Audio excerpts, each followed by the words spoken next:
social মিডিয়াত viral নগাঁৱৰ পুৰণি গুদামৰ এজন যুৱকৰ গীত কৰ্মসূত্ৰে হায়দৰাবাদত বিগত 8 বছৰে থকা পুৰণি গুদাম চলচলি ৰঙিয়া গাঁৱৰ ৰক্তিম ৰাজখোৱা নামৰ যুৱকজন অসুস্থ হৈ পৰাত পৰিয়ালৰ লোকে তেওঁক লৈ আনিছিল ঘৰলৈ কিন্তু আৰ্থিক সমস্যাৰ বাবে উপযুক্ত চিকিৎসা লাভ কৰা নাছিল ৰক্তিমে পুৰণি গুদাম অঞ্চলত অনাই বনাই গীত গাই যাযাবৰী জীৱন কটোৱা যুৱকজনক সুচিকিৎসা প্ৰদানৰ বাবে আগবাঢ়ি আহিল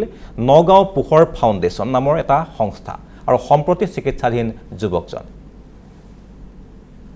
নমস্কাৰ মোৰ নাম শ্ৰী ৰক্তিম ৰাজখোৱা মই এটা গান গাব ওলাইছো এইচ সফানালা ARS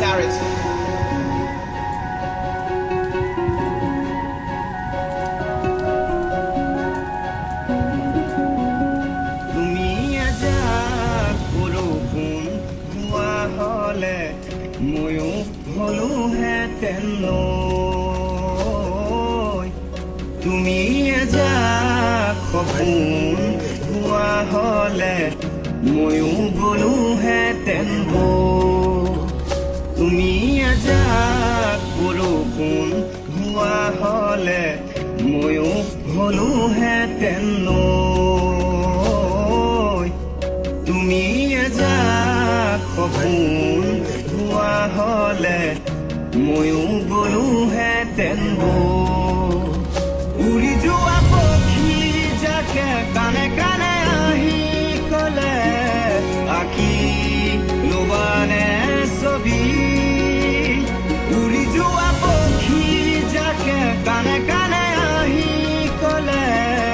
আকি লোবানে ছবি ৰক্তদান তুমি লোবানে লোবানে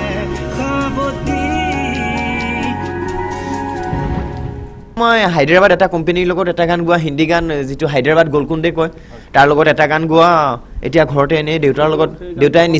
নিচা খাই কাৰণে দেউতাৰ লগত মোৰ সময় নষ্ট কৰাৰ লগত গানটো গোৱা নাই মোবাইলতে গাইছে আৰু গাই দিছো এবাৰ